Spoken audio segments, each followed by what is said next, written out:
ďakujem, že ste dneska venovali ten čas. Ďakujem za vašu účasť. Dúfam, že ma dobre počuť. Ak by niektorá informácia bola nezrozumiteľná, alebo by som mal zopakovať, tak určite na to bude priestor. Jak vám, ako už kolega naznačil, dnes k vám budem hovoriť ako predseda predstavenstva technologickej spoločnosti Inkul AS. My sme stabilným dodávateľom štátu, jak Českej republiky, tak Slovenskej republiky už dlhšie ako 10 rokov.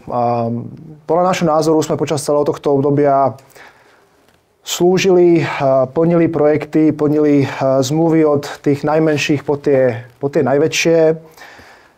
Aktuálne diskutovaným tématom je digitalizácia stavebného riadenia. Táto je dneska v Českej republike medzi 3 najväčšími digitalizačnými projektami celkovo. Okrem DSR, len pre informáciu uvediem, jedná sa o modernizáciu daňového informačného systému na rezortu financií a týka sa o digitalizácie agent na MPSV. Takže dneska by som len pragmaticky štruktúrovane prešiel, adresoval pár bodov, ktoré kolega zmienil. Na konci bude priestor na nejaké dotazy vaše, takže pokúsim sa byť stručný, rýchly, aby sme to časovo zvládli efektívne. Takže ako prvú vec, my odmietame pochybenie pri realizácii informačného systému stavebného řízení. Naša spoločnosť plnila vždy podľa platných zmluv, ktoré v tej dobe mala k dispozícii. Plnila podľa rámca, ktoré tieto zmluvy dávali, podľa pravidiel, podľa podmienok, podľa špecifikácií, ktoré tieto zmluvy v sebe mali. Plnili sme v podstate presne tak, ako by plnil akýkoľvek obdobný dodávateľ v našej pozícii. Pod niečo sme sa podpísali, robili sme maximum, aby sme dosiahli tohto cieľa. O tom, že tento cieľ sme dosiahli, tak máme samozrejme riadne spísané akceptačné protokoly a sme presvedčení, že našu prácu sme odviedli poctivo, správne a v potrebnej kvalite. Taktiež odmietame, keď sa meno našej spoločnosti, naša obchodná značka nejakým spôsobom preťažuje vo verejnom priestore v rámci rôznych negatívnych konotácií, prípadne v rámci politického naratívu. Ešte raz zdôrazňujem, my sa pozíciujeme na trhu ako neutrálny technologický subjekt, dlhodobo dodávajúci štátu, jak štátu Českej republiky, tak štátu Slovenskej republiky. Našou misiou je budovať moderný e-government. Máme to aj v podstate v logu, v claimu. Bude moderné Česko, to je to, čoho sa my držíme. Toto je nejaký pôdorys, na ktorom sme vybudovali za tých viac ako 10 rokov nejaký ten náš kus úspechu. Tohto narratívu sa chceme naďalej držať a byť mu verný. Rád by som adresoval už teraz trošku možno sprofanovaný narratív, kedy sa preťažuje, že spoločnosť Inkul dostala nejaké zakázky z ruky, alebo že bola spoločnosť Inkul ako taká zakazovaná alebo zablokovaná Úradom pre ochranu hospodárskej súťaže. Tu by som rád uviedol, my akceptujeme, rešpektujeme všetky rozhodnutia, všetky judikáty úhozu, držíme sa ich, pracujeme v rámci rámca, ktorý tu stanovuje zákon o zdávaní verejných zakázok. Ja len uvediem trošku histórie, máte to vlastne aj v podkladoch, kolegovia pripravili taký krátky diagram. Nepoviem úplný detail, vyzdvihnem len pár dôležitých informácií, dôležitých bodov, ktoré vnímame, že v tomto procese nastali. Jedným z nich je úplný začiatok toho celého príbehu a to je posledný kvartál roku 2022, prvý kvartál roku 2023, kedy prebiehali obsiahle tzv. Tržné konzultácie pre projekt DSR. V rámci týchto tržných konzultácií sa zúčastňovala aj naša spoločnosť, riadne, transparentne, vrátane ďalších 10, 15, 20 subjektov, ktoré mali možnosť nejakým spôsobom revidovať architektúru DSR, mali možnosť revidovať zadávacú dokumentáciu, mali možnosť sa vyjadrovať k podmienkám, jak zmluvným, tak technickým. Na základe tohto tzv. PTK bola v lete minulého roku vyhlásená otvorená súťaž. Naša spoločnosť mimo ďalších položila riadnu nabídku v tejto otvorenej súťaži. Splnili sme všetky ekonomické, profesné, technické kvalifikácie. Naša ponuka bola vyhodnotená ako tzv. Ekonomicky najvýhodnejšia a boli sme vyhlásení ako riadny víťaz tejto súťaže. Samozrejme, nasledoval nejaký, nazvem to, obchodný proces, obchodne právny proces námietok, ktorý zákon umožňuje.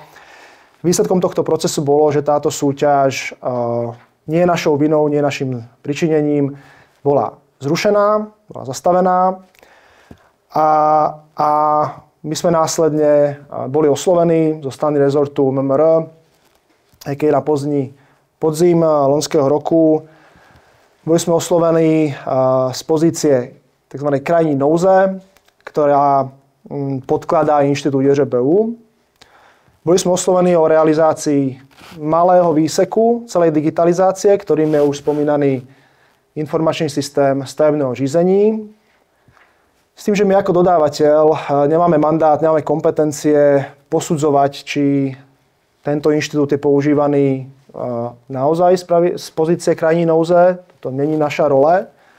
My v tomto dialógu, v tomto oslovení k tomuto pristupujeme obchodne. Máme na stole nejaké podmienky, máme na stole nejakú poptávku, na ktorú máme možnosť reagovať samozrejme pozitívne alebo taktiež negatívne. Vzhľadom na to, že tie parametre tejto poptávky reflektovali v rozsahu ISSŽ našu riadne položenú nabídku v otvorenej súťaži, to znamená reflektovali ju technologicky, reflektovali ju ekonomicky, byť ju úplne plne nereflektovali z pohľadu časového harmonogramu, keďže ten čas sa nejakým spôsobom posunul. Bola tu určitá časová tieseň. Nicméně my sme tieto podmienky po samozrejme dlhých poradách, dlhého rozhodovania akceptovali. Akceptovali sme ich hlavne z toho dôvodu, že sme videli, že sme technologicky schopní tieto podmienky zvládnuť.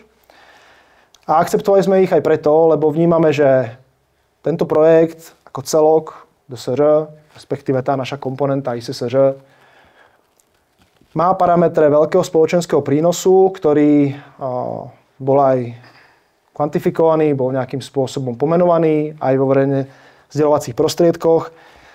My s týmto súhlasíme, takže sme tieto dodatočné riziká spojené s tou časovou tiesňou akceptovali a pustili sme sa do realizácie. Samozrejme, počas tejto realizácie od začiatku sme rešpektovali inštitút, z ktorého JŽBU vychádza, a to je krajní nouze. V tomto stave je možné realizovať len nutné minimum, keď to nazvem pragmaticky, laicky, tak nutné minimum, ktoré vás dostane z tohto stavu krajní nouze. Ostatne toto potvrdil aj ÚHOS vo svojom rozhodnutí, ktoré nabilo právní moci, myslím, že v kvietnu letošního roku.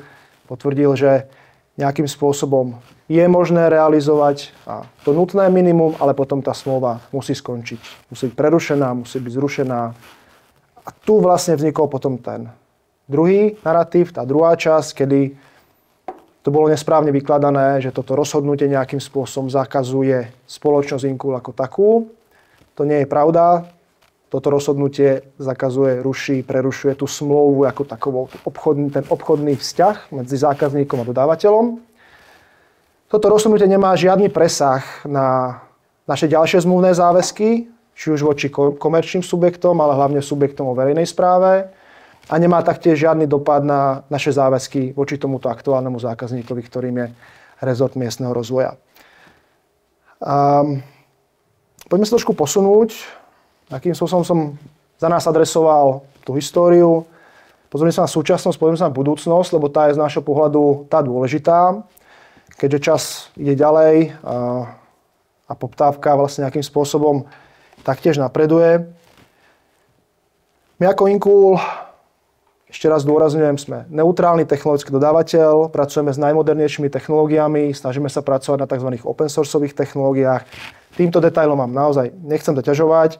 Každopádne z našej pozície dodávateľa tohto malého výseku Rozhodne nie je možné sa na nás obracať s nejakou generálnou zodpovednosťou za aktuálny stav DSR, keďže vedľa nás je ďalších minimálne 4 až 5 subjektov, ktoré v tomto celom rámci sú nejakým spôsobom aktívne dodávateľsky, technologicky, či už z pohľadu technologického dozoru alebo z ďalších dodávok, ktoré potom realizujú tento cieľ, ktorý bol stanovený. My rozhodne plne akceptujeme rozhodnutie vlády, smer, ktorý vláda nastavila.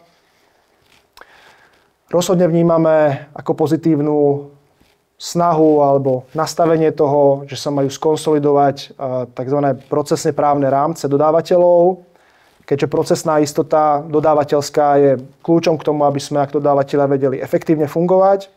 A to nie je len my, ale ako hovorím, aj ostatní dodávateľia, ktorí v tomto príbehu vystupujú.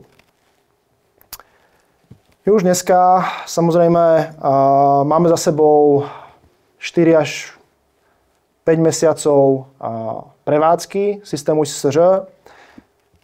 Tento systém jak nám, tak rezortu a ďalším odborníkom, ktorí sa o tento systém starajú, dal netriviálny vhľad do toho, aké dáta sú v ňom, akým spôsobom funguje, kde je tá užívateľská medzera, ktorá spôsobuje nespokojnosť, ktorú vnímame, ktorej rozumieme vo veľkej miere. My už dneska na našej strane sme schopní nejakým spôsobom kvantifikovať tento rozdiel, to, čo je potrebné dopracovať k tomu, aby sme minimálne ten stav toho systému mohli nazvať ako užívateľsky prívetivý, ergonomický pre tú prácu, ktorú koncoví užívateľia a úradníci vykonávajú počas svojej bežnej práce a aby boli spokojní. My toto už nejakým spôsobom vieme kvantifikovať. To, čo nedokážeme kvantifikovať, je vyhlásiť, že či to je úplne koncový stav, alebo tam ešte je potreba robiť nejaké ďalšie práce na základe biznis zadaní, na základe legislatív.